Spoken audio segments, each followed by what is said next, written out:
Assalamualaikum warahmatullahi wabarakatuh. Allahumma salli ala Muhammad wa ala Muhammad.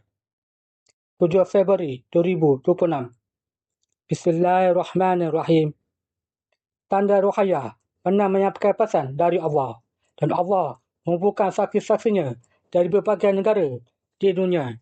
Allah yang mengumpulkan, bukan Rohaya yang beriman kepada Allah bersaksi dan beriman kepada akhir dan melakukan kebajikan.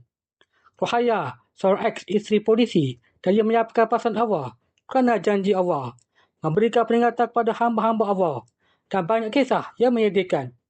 Dia hanya takut kepada Allah. Dia kimak menyampaikan pesan Allah.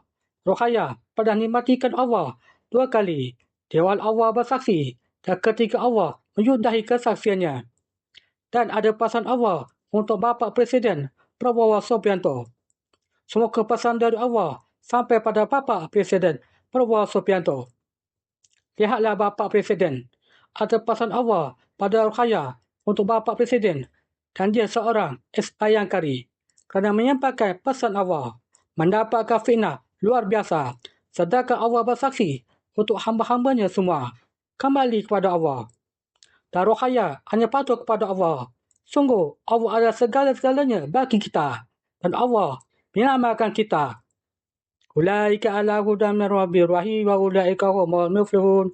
Amin ya Allah, ya Rabb, ya Sami, ya Basir. Alhamdulillah.